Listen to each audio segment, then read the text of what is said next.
18 April 1955 আইনস্টাইনের মৃত্যুর পর ডক্টর থমাস হার্ভে তার মস্তিষ্ক চুরি করে যাতে সেটির উপর গবেষণা করতে পারে। এই ঘটনার পর থমাস হার্ভেকে জব থেকে বের করে দেওয়া হয়।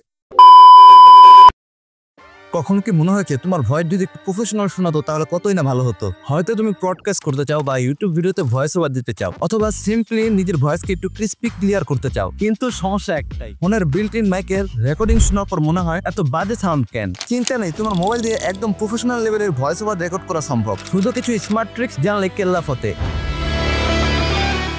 প্রথম ধাপ, নয়েজ কমাও। রেকর্ডিং এর সময় চারপাশের শব্দ একদম মিনিমাইজ করতে হবে। দরজা জানালা বন্ধ রাখো এবং সম্ভব হলে একটা কম্বলের নিচে বসে রেকর্ড করো। বিশ্বাস করো, এটা একটা প্রো লেভেল হ্যাক।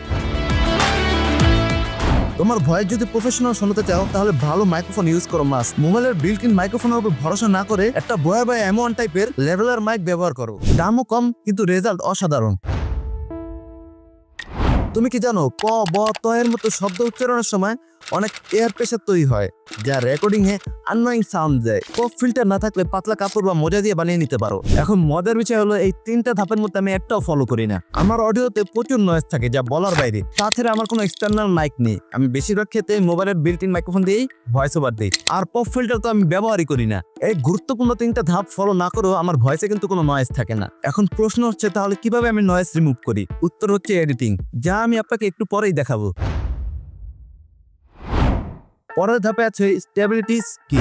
রেকর্ডিং এর সময় হাত পা কাঁপলে সাউন্ডের ডিস্ট্রাকশন আসতে পারে, তাই মোবাইল ট্রাইপড বা স্ট্যান্ডে রেখে রেকর্ড করো। এটা তোমার ভয়েসকে স্টেবল এবং স্মুথ রাখবে।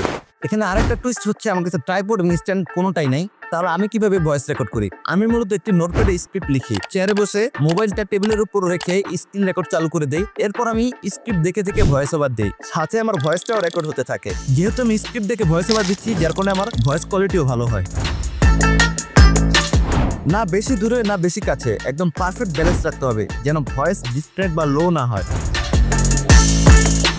সবশেষে তোমার ভয়েসের ছন্দ ঠিক রাখো, খুব ধীরে বা দ্রুত নয়, একদম ন্যাচারাল ফ্লোতে কথা বলো, যেন মনে হয় তুমি গল্প করছো।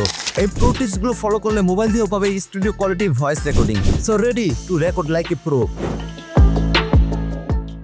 ভয়েস ওভার কমপ্লিট হলে এই ভিডিও ফাইলটিকে আমরা অডিওতে কনভার্ট করবো। এর জন্য আমরা অডিও লেভে আসবো। এরপর আমরা ভিডিওটি অডিও এই অপশনটি সিলেক্ট করে দিব। এরপর আমরা ফরম্যাট থেকে ওয়েব ফরম্যাটটি সিলেক্ট করে দিব।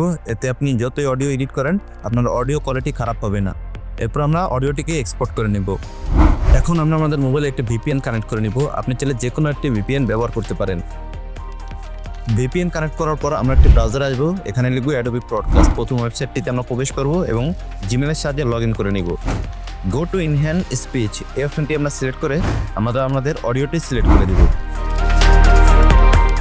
কিছু সময়ের মধ্যে অডিওটি প্রসেস করে আমাদের অডিও থেকে নয়েজ রিমুভ করে দেবে এবং আমাদের অডিওটা কিছুটা ইনহ্যান্স করে দেবে এই ওয়েব টুলটি। ওকে, প্রসেস কমপ্লিট হওয়ার পর আমরা ফাইলটিকে ডাউনলোড করে নেব। এখন আমরা আমাদের মোবাইলের লেক্সাস অডিও এডিটর এই অ্যাপ্লিকেশনটি ওপেন করব। এরপর আমরা আমাদের অডিওটিকে এখানে ইম্পোর্ট করে নিব। এখন আমরা 3 ডট বাটনটিতে ক্লিক করব এবং ইফেক্ট অপশনে ক্লিক করব। এখন নর্মালাইজ যে অপশনটি আছে সেটির সাহায্যে আমরা আমাদের অডিওটাকে নর্মালাইজ করে নিব। আবারও 3 ডটে ক্লিক করে ইফেক্টে আসবো এবং এখান থেকে আপনি ইকুয়ালাইজ অ্যাম্পলিফায়ার এই অপশনটি ক্লিক করবেন। ডান সাইডে যে অপশনগুলো আছে সেগুলোর সাহায্যে আপনার ভয়েসের ট্রাভেল বুস্ট হবে এবং বাম পাশের যে অপশনগুলো আছে সেগুলোর সাহায্যে আপনার ভয়েসের বেসটা বুস্ট হবে।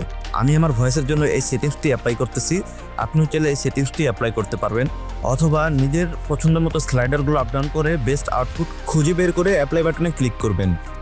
এরপর আমরা আবারও 3 ডট বাটনে ক্লিক করব, ইফেক্টসে ক্লিক করব এবং স্ক্রল ডাউন করে কম্প্রেসর এই অপশনটিতে ক্লিক করব। ডিফল্ট যে সেটিং আছে এভাবে রেখে আমরা অ্যাপ্লাই বাটনে ক্লিক করব। এতে আপনার অডিওর বড় বড় ওয়েবগুলো প্রম্পটেজ করে নর্মাল ওয়েবের সাথে ম্যাচ করে দিবে। এখন আমরা আমাদের অডিওটাকে শুনবো এবং যেখানে একই ওয়ার্ড বারবার বলা হয়েছে বা অডিওতে গ্যাপ আছে এই স্লাইডারের মাধ্যমে সেই অংশটুকু সিলেক্ট করে 3 ডট বাটনে ক্লিক করব এবং কাট অপশন থেকে অডিওটাকে কাট করে নেব। এখন এই স্লাইডার দুটিকে পূর্বের অবস্থানে রেখে আমরা সেভ বাটনে ক্লিক করব। এখন আমরা ফাইলটিকে চাইলে রিনেম করতে পারি এবং এখানে ফরম্যাট থেকে ওয়েব ফরম্যাটটি সিলেক্ট করে আমরা অডিওটিকে সেভ করে নিব। 18 এপ্রিল 1955 আইনস্টাইনের মৃত্যুর পর ডক্টর থমাস হার্ভে তার মস্তিষ্ক চুরি করে যাতে সেটির উপর গবেষণা করতে পারে।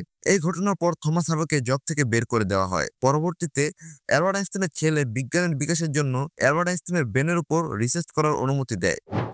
তুমি যদি এই টিপসগুলো আর এডিটিং টিপসগুলো ঠিকমতো ফলো করো তাহলে মোবাইল দিয়ে ওই স্টুডিও কোয়ালিটির ভয়েস পেতে পারো। এখন তোমার পালা, নিচে কমেন্টে জানাও তুমি কি আগে থেকে কোনো ভয়েস এডিটিং সফটওয়্যার ব্যবহার করছো নাকি আজকের ভিডিও দেখে নতুন কিছু শিখলে।